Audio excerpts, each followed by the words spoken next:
आप सभी भाई बहनों का ब्रेकिंग आध्यात्मिक न्यूज की कक्षा में एक बार फिर स्वागत है। आज की चर्चा का विषय है सुरक्षित आध्यात्मिक यात्रा।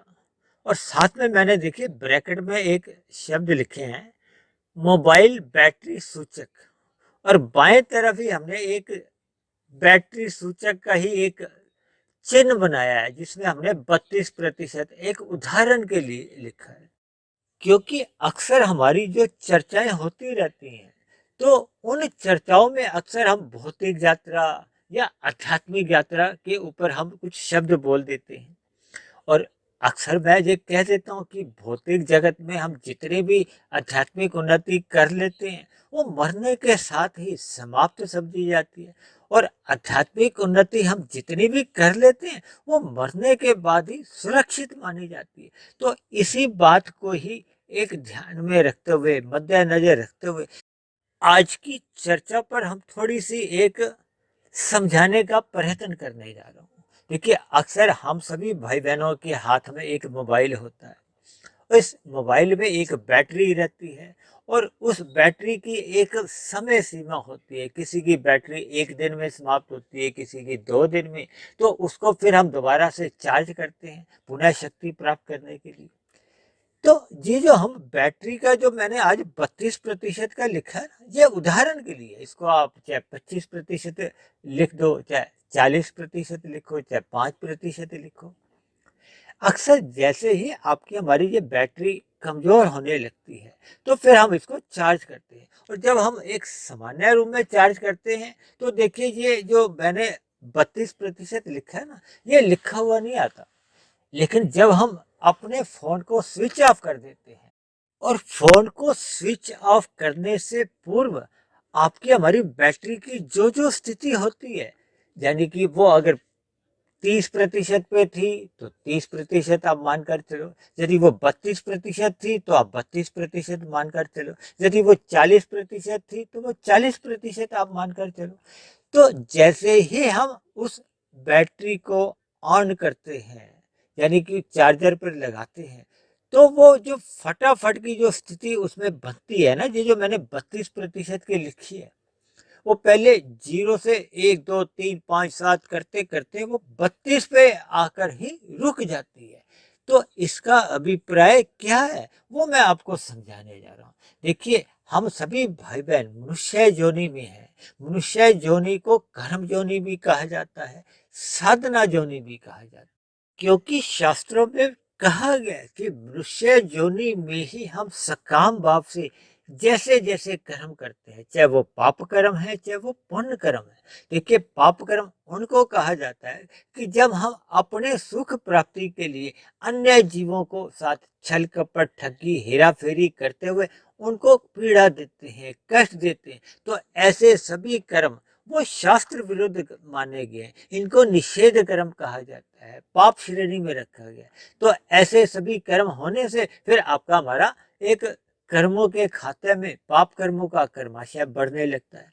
और जब जब हम अपने सुख के लिए अन्य जीवों को पीड़ा नहीं देते और अपने सुख को सुनिश्चित कर लेते हैं, तो ऐसे सभी एक साधारण पुण्य कर्म, राजसी पुण्य कर्म माने जाते हैं। और जब जब हम अपने सुख प्राप्ति के लिए पहले अन्य जीवों को सुख देते हैं, परोपकार के कार्य करते हैं, जैसे हम गाय को ग्रास देते हैं, कबूतरों को कुछ बाजरा मक्का डालते हैं, कुत्ते को दूध पिला देते हैं, या इसी प्रकार के देखिए परोपकार के विभिन्न कार्य होते हैं, वो यदि हम जीवन में करते हैं, हम निर्बल मनुष्यों की सहायता करते हैं, या विभिन्न प्रकार के जो हम परोपकार के कार्य करते हैं और उसके बदले में फल पाने की इच्छा हमारे भीतर भी बनी रहती है, तो ये सभी एक विशेष प्रकार के पुण्य कर्म माने जाते हैं। इन विशेष प्रकार के पुण्य कर्मों को सात्विक पुण्य कर्म माना जाता है। इन सब का देखिए एक कर्माशय बनता है। मनुष्य योनि जन्म के साथ ही हम सब कुछ भाग्य लेके आते हैं, प्रारब्ध लेके आते हैं। प्रारब्ध या भाग्य का अभिप्राय है कि जिन कर्मों को हमने पिछले मनुष्य योनि में किया था, लेकिन उनके किए गए कर्मों के फल अभी पके नहीं थे, अब वो वर्तमान जीवन में जन्म के साथ ही आपको हमें भाग्य के रूप में मिल जाते हैं। जैसे उदाहरण के लिए आपने 100 रुपए की मेहनत की, आपको 500 रुपए का फल आ गया, तो 400 रुपए का अतिरिक्त फल आपको पूर्व के मनुष्य योनि में किए गए पुण्य कर्म का फल आया। इसी तरह कभी कभी मनुष्य 1,000 रुपए की मेहनत करता है और 300 रुपए का ही फल आता है। तब ऐसी स्थिति में वो 700 रुपए का जो एक पाप कर्म का फल वो पूर्व के जन्म का था। यानी प्रारब्ध में जो भी सुख दुख मिलते हैं वो पूर्व की मनुष्य योनि में हम किए गए कर्मों के आधार पे ही मिलते हैं। लेकिन मनुष्य जीवन पाकर जब हम निष्काम भाव से कर्म करते हैं, तब ये निष्काम भाव से कर्म आपकी हमारी आध्यात्मिक यात्रा को एक आरंभ करते हैं।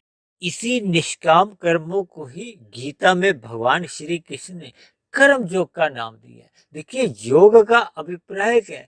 जब हम अपने आत्मा को परमात्मा के सम्मुख रखते हैं, यानी कि परमात्मा को पाने का जो हमारा आपका लक्ष्य बन जाता है, उस लक्ष्य प्राप्ति के लिए हम जो आध्यात्मिक यात्रा करते हैं, क्योंकि आध्यात्मिक यात्रा का अभिप्राय ही है कि हमने परमात्मा को पाने के लिए अपने एक साधना आरंभ की, और साधना आरंभ होने का अभिप्राय है कि हमने निष्काम भाव से कर्म करने आरंभ कर दी।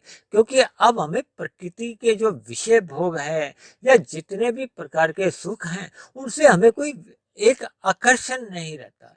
यानी कि जितने भी हम कर्म योग में कहो या निष्काम भाव से जो कर्म करते हैं, वो आपकी हमारी आध्यात्मिक यात्रा को आरंभ करते हैं। और ये आध्यात्मिक यात्रा हम मरते समय तक जितने भी कर लेते हैं, चाहे वो 5% होती है, चाहे वो 10% होती है, क्योंकि आरंभ में मनुष्य कर्म योग में स्थित होता है। योग का अभिप्राय ही आत्मा और परमात्मा की एक संगति का कह लो, योग जोड़ का कह लो, सम्मुखता का कह लो, किसी भी अर्थों में आप समझ सकते हो। देखिए, कर्म योग के बाद ज्ञान योग की स्थिति आती है, ज्ञान योग के बाद भक्ति योग की स्थिति आती है। ये तीनों ही स्थितियां एक योग की स्थितियां मानी जाती हैं। इन योग में हम जितनी भी आध्यात्मिक उन्नति कर लेते हैं, और मरते समय ये सुरक्षित मानी जाती है। सुरक्षित का अभिप्राय ये है कि जैसे हम क्रिकेट के मैच में जो 5 दिवसीय मैच होता है, तो शाम को कोई एक खिलाड़ी अगर 40 रन बनाकर नॉट आउट रहता है, तो फिर वो अगले दिन उस 40 रन से आगे खेलना आरंभ करता है। इसी तरह हम इस मिले हुए जीवन में जितनी भी आध्यात्मिक उन्नति कर लेते हैं, देखिए ये जो मैंने आज 32% का लिखा है, ये तो मात्र एक समझाने का एक तरीका है, ताकि हम सभी भाई बहनों को ये सुरक्षित शब्द का अर्थ समझ में आ जाए। यानी कि हम अपने मिले हुए जीवन में जैसे जैसे आध्यात्मिक साधना किसी मकाम तक, किसी मंजिल तक, जिस अनुपात तक हम कर लेते हैं, वो मरने के बाद भी वो सुरक्षित बनी रहती है। सुरक्षित का अभिप्राय है कि जो अगले मनुष्य जीवन हमें मिलता है, उस अगले मनुष्य जीवन में हमें वो की गई आध्यात्मिक यात्रा हमें पुनः करनी नहीं होती। देखिए, कुछ परमात्मा द्वारा कुछ ऐसी अनुकूल परिस्थितियों में आपका हमारा जन्म मिलता है, या उन मिली हुई परिस्थितियों में हमें कोई ऐसे गुरुजनों का संग मिलता है, जब विभिन्न प्रकार से परमात्मा के द्वारा कुछ ऐसी व्यवस्थाएं कर दी जाती हैं कि हमने जितने प्रतिशत, ये जो 32% तक की जो पिछले जन्म में जो हमने आध्यात्मिक उन्नति कर ली थी, वो उसी तरह देखिए, जैसे बैटरी 32% पे चार्ज थी, और हमने जो आगे की जो उसको 100% के लिए चार्जिंग पे लगाई थी, तो वो आरंभ में ही कुछ ही सेकंड में वो 0 से करते करते 32 पे आ जाती है। यानी कि इसका अभिप्राय यह है कि अगले जन्म में, यानी कि अगले मनुष्य जीवन में, वो की गई 32% की आध्यात्मिक यात्रा हमें एक वरदान रूप में कह लो, फल रूप में, या अनुकूल परिस्थितियों के रूप में परमात्मा द्वारा लुटा दी जाती है, ताकि आगे की जो 68% की यात्रा पर हम पुनः उस कार्य पे लग जाए। और ऐसे करते करते जब हमारी आपकी आध्यात्मिक यात्रा पूर्ण हो जाती है, हम परमात्मा को पा लेते हैं, यानी कि स्थूल शरीर के रहते रहते आपका हमारा कारण शरीर और सूक्ष्म शरीर समाप्त हो जाते हैं। स्थूल शरीर के मरने पे मनुष्य की मायातीत की स्थिति होती है। तो ये आपकी हमारी आध्यात्मिक यात्रा पूर्ण मानी जाती है। आध्यात्मिक यात्रा पूर्ण होने का अभिप्राय है कि मनुष्य की फिर मरने के बाद ये जो जन्म मरण का 84 लाख प्रकार की जोनियों में वो बंधन समाप्त हो जाता है और मनुष्य को एक लंबे काल के लिए करोड़ों अरबों वर्षों का होता है। वो आनंदमय स्थिति में परमात्मा की संगति में वो मोक्ष काल में आत्मा एक आनंदमय जीवन व्यतीत करती है। इसलिए हम सभी भाई बहनों को मिले हुए जीवन में जितना संभव हो सके आध्यात्मिक यात्रा आरंभ करनी चाहिए, क्योंकि जितनी हम आध्यात्मिक यात्रा इस जीवन में कर लेंगे वो आपकी हमारी आध्यात्मिक यात्रा एक सुरक्षित मानी जाती। इन्हीं शब्दों के साथ आज की चर्चा विशेष को हम यही विश्राम देते हैं। यदि बनी हुई वीडियो आपको अच्छी लगी हो तो मेरी आप सभी भाई बहनों से विनती है कि इस वीडियो विशेष को आप अन्य भाई बहनों में भी शेयर करें।